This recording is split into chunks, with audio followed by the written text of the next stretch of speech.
नमस्कार, स्वागत है आपका हमारे चैनल पर। मैं हूं आपके साथ शिप्रा सैनी। प्रधानमंत्री नरेंद्र मोदी ने देर रात राष्ट्र को संबोधित किया।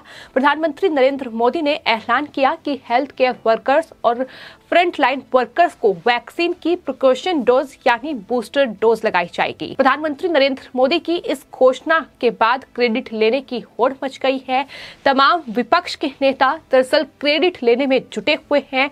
राहुल गांधी से लेकर शिवसेना के नेता आदित्य ठाकरे, प्रियंका चतुर्वेदी और इसके अलावा महुआ मोइत्रा तमाम नेताओं ने ट्वीट करते हुए ये लिखा है कि दरअसल मेरे सुझाव पर प्रधानमंत्री नरेंद्र मोदी ने ये फैसला लिया है। तो इस तरीके से ये तमाम क्रेडिट जीवी अब सामने उतर आए हैं। याद रखें कि ये तमाम वही नेता हैं, ये तमाम विपक्ष के वही चेहरे हैं जब प्रधानमंत्री नरेंद्र मोदी और केंद्र सरकार की ओर से वैक्सीन की घोषणा की गई थी कि अब देश में वैक्सीन की डोज लगेगी, तो उसको लेकर इन तमाम नेताओं ने सियासत की थी। किसी ने इस वैक्सीन को बीजेपी की वैक्सीन करार दिया था, तो किसी ने केंद्र सरकार पर यह आरोप लगाया था कि दरअसल केंद्र सरकार क्रेडिट लेने के लिए ऐसा कर रही है। अभी तक वैक्सीन का ट्रायल पूरा नहीं हुआ है। WHO ने अभी तक वैक्सीन को स्वीकृति नहीं दी है और इस तरीके से केंद्र सरकार ये फैसला ले रही है कि वैक्सीन अब देश के हर नागरिक को लगाई जाएगी। तो इस तरीके से सरकार को घेरा गया था। लेकिन आज आपको बता दें, ओमिक्रॉन का खतरा देश पर मंडरा रहा है और यही वजह है कि प्रधानमंत्री नरेंद्र मोदी ने देर रात राष्ट्र को संबोधित किया, जिसमें प्रधानमंत्री नरेंद्र मोदी ने अपने संबोधन में ये साफ तौर पर कहा कि ओमिक्रॉन से सावधान रहें और साफ सफाई का ख्याल रखें, तमाम जो प्रिकॉशन है वो बरतें, पैनिक ना करें। इसके अलावा उन्होंने दो बड़ी घोषणा की। प्रधानमंत्री ने कहा कि 3 जनवरी से बच्चों की वैक्सीन लगाए जाने की शुरुआत होगी और इसके अलावा 10 जनवरी से फ्रंटलाइन वर्कर और 60 साल से ज्यादा उम्र के लोगों को बूस्टर डोज लगाई जाएगी। तो ये फैसला केंद्र सरकार की ओर से लिया गया है। लेकिन इसके ठीक बाद कांग्रेस के नेता राहुल गांधी का ट्वीट सामने आया, जिसमें उन्होंने लिखा कि केंद्र सरकार ने बूस्टर डोज पर मेरा सुझाव मान लिया है। ये सही कदम है। देश के जन जन तक वैक्सीन और बूस्टर की सुरक्षा पहुंचानी होगी। ये राहुल गांधी की ओर से ट्वीट किया गया। इसके अलावा शिवसेना के नेता और महाराष्ट्र में मंत्री आदित्य ठाकरे की ओर से भी ट्वीट किया गया, जिसमें उन्होंने लिखा कि मुझे खुशी है कि 7 तारीख को जो मैंने ट्वीट किया था और जो महत्वपूर्ण अनुरोध मैंने सरकार से किए थे, उसमें से 2 को स्वीकार कर लिया गया है।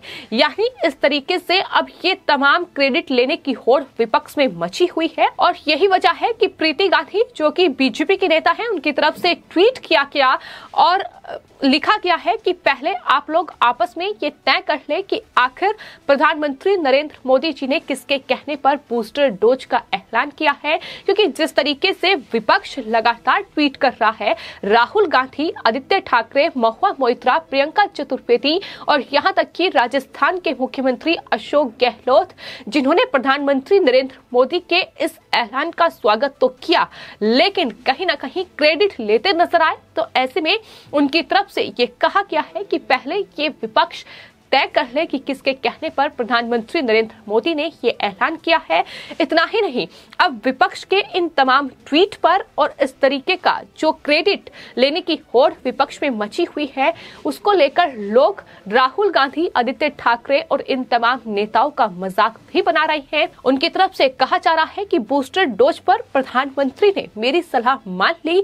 ऐसा कहकर क्रेडिट खाने वाले वो यही लोग हैं जो दिन रात ये चिल्लाते रहते हैं कि मोदी तानाशाह है, हिटलर है, किसी की बात नहीं सुनता है, सरकार किसी की बात नहीं सुनती है। लेकिन आज क्योंकि प्रधानमंत्री नरेंद्र मोदी ने एक बड़ा मास्टर स्ट्रोक खेला है जाहिर तौर पर, क्योंकि विपक्ष की कहीं ना कहीं रणनीति ये थी कि अब ओमिक्रॉन एक वायरस जो देश पर खतरा बनकर मंडरा रहा है, तो ऐसे में बूस्टर डोज का बहाना लेकर सियासत की जाए, बच्चों को वैक्सीन दी जाए, इसको लेकर सियासत की जाए। लेकिन प्रधानमंत्री ने एक ही झटके में कहीं न कहीं विपक्ष को बड़ा झटका दे दिया है, जिसमें प्रधानमंत्री नरेंद्र मोदी की ओर से ये कहा गया है कि 12 से 18 साल तक के बच्चों को भी अब वैक्सीन लगाई जाएगी और इससे स्कूल और कॉलेज जाने वाले जो बच्चे हैं उनके माता पिता जो लगातार चिंता में रहते हैं उनकी चिंता दूर होगी और यही वजह है कि सरकार की ओर से ये फैसला लिया गया है। वहीं प्रिकॉशन डोज भी अब फ्रंटलाइन वर्कर्स को दी जाएगी और इसके अलावा 60 साल से ऊपर की उम्र के तमाम लोगों को अब ये बूस्टर डोज लगने जा रही है। तो कहीं ना कहीं विपक्ष की राजनीति को एक ही झटके में प्रधानमंत्री नरेंद्र मोदी ने पूरी तरीके से ध्वस्त कर दिया। जिस तरीके से हमने देखा था कि पिछले जब कोरोना की दूसरी लहर देश में आई थी और किस तरीके से इन तमाम विपक्ष के नेताओं ने सियासत की थी, अरविंद केजरीवाल की ओर से बार बार ये कहा जा रहा था कि बच्चों को भी वैक्सीन दी जाए। बच्चों की वैक्सीन को लेकर तमाम सियासत जो है वो अरविंद केजरीवाल की ओर से की गई थी, लेकिन आज जब प्रधानमंत्री ने ये घोषणा की तो अरविंद केजरीवाल की ओर से भी ट्वीट किया गया।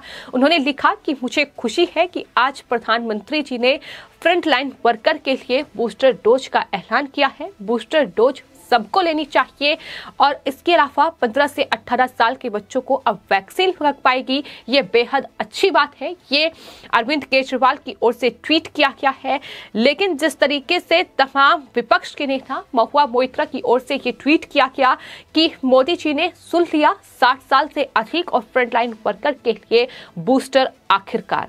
इस तरीके के ट्वीट ये अपने आप में बताते हैं कि किस तरीके की इन विपक्षी नेताओं में बौखलाहट है और किस तरीके से अब प्रधानमंत्री ने जब ये घोषणा करती है तो ये क्रेडिट लेने की होड़ जो है वो लगी हुई है।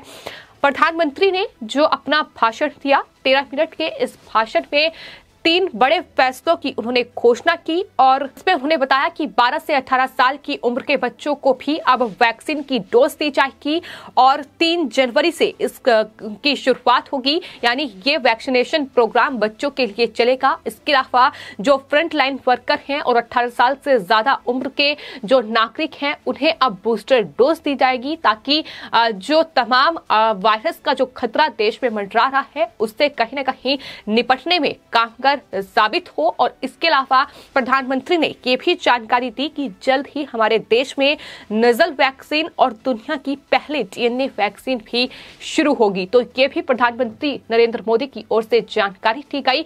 तो ओमिक्रॉन का खतरा और इस खतरे से देश किस तरीके से निपट सकता है, प्रधानमंत्री की ओर से तमाम जानकारी दी गई कि किस तरीके से देश तैयार है, सरकार तैयार है, तमाम कोविड हॉस्पिटल में तमाम इंतजाम किए गए हैं, बेड की व्यवस्था की गई है बच्चों के लिए और देश के जो वयस्क नागरिक हैं उनके लिए, तो तमाम लोगों के लिए व्यवस्थाएं की गई हैं। और तमाम लोगों से ये अनुरोध प्रधानमंत्री ने बार बार किया कि वो पैनिक ना करें, मास्क पहने, सैनिटाइजर का इस्तेमाल करें, यानी जो प्रिकॉशंस पहले लिए जा रहे थे उसी तरीके से अपनी लाइफस्टाइल में उनको पूरी तरीके से ढाल लें। ये तमाम अनुरोध प्रधानमंत्री नरेंद्र मोदी की ओर से किए गए हैं। लेकिन इतना तय है कि प्रधानमंत्री ने जो ये घोषणा की है, जाहिर तौर पर ये विपक्ष के लिए बड़ा झटका है। विपक्ष की बौखलाहट बढ़ी है क्योंकि ओमिक्रॉन वायरस का खतरा जैसे ही देश में मंडराया वैसे ही इन तमाम विपक्षी पार्टियों की ओर से सियासत शुरू हो गई। तमाम विपक्षी पार्टियां कभी ये कहकर सरकार पर निशाना साध रही थी कि रैलियां हो रही हैं, तो कभी ये कहकर कि बूस्टर डोज नहीं लगवाई जा रही है, ये कहकर कि बच्चों के लिए वैक्सीन नहीं है, किस तरीके से हम इस खतरे से निपटेंगे। लेकिन प्रधानमंत्री ने राष्ट्र के नाम संबोधन में विपक्ष के तमाम सवालों का जवाब देते हुए साफ तौर पर यह कहा कि अब देश के 60 साल से ऊपर के तमाम नागरिक और फ्रंट लाइन वर्कर को ये बूस्टर डोज लगाई जाएगी। तो प्रधानमंत्री नरेंद्र मोदी की ओर से ओमिक्रॉन के खतरे जो देश में मंडरा रहा है उससे पहले लोगों को ये सलाह दी गई है कि उन्हें डरने की जरूरत नहीं है और तमाम भ्रम, तमाम अफवाहें जो फैलाई जा रही हैं उनसे बचने का अनुरोध भी प्रधानमंत्री ने किया। उनसे बचने की सलाह भी प्रधानमंत्री की ओर से दी गई है और उन्होंने ये कहा है कि हम वैक्सीनेशन प्रोग्राम जो है उसमें गति लाने की तमाम कोशिशें कर रहे हैं और कोशिश यही है कि देश के हर एक नागरिक तक वैक्सीनेशन की डोज पहुंचे। जो सरकार के तमाम वैक्सीनेशन प्रोग्राम चलाए जा रहे हैं उसके जरिए तो साफ तौर पर यह कहा गया है कि अब जो ओमिक्रॉन है जिसका खतरा देश में मंडरा रहा है, जो कहीं ना कहीं लोगों में डर भी पैदा कर रहा है, लेकिन उससे डरने की जरूरत नहीं है और अफवाहों पर ध्यान देने की जरूरत नहीं है। अफवाह जो लगातार विपक्ष फैला रहा है, वो अफवाह जो लगातार कहीं ना कहीं उसे फैलाकर सियासत करने की कोशिश विपक्षी पार्टियों के द्वारा की जा रही है, फिर चाहे वो कांग्रेस पार्टी हो, टीएमसी हो या फिर दिल्ली में अरविंद केजरीवाल ही क्यों ना हो, कहीं ना कहीं पैनिक क्रिएट करने की कोशिश की जा रही है। और यही हमने कोरोना की दूसरी लहर में भी देखा कि किस तरीके से पैनिक फैलाया गया और उसके बाद लाखों लोगों की जान गई। लेकिन इस बार ऐसा ना हो, यही वजह है कि प्रधानमंत्री ने राष्ट्र को संबोधित करते हुए लोगों को ये सलाह दी है। फिलहाल आपकी इस पूरे मामले पर क्या राय है, हमें कमेंट बॉक्स में जरूर लिखें और चैनल को सब्सक्राइब करें। धन्यवाद।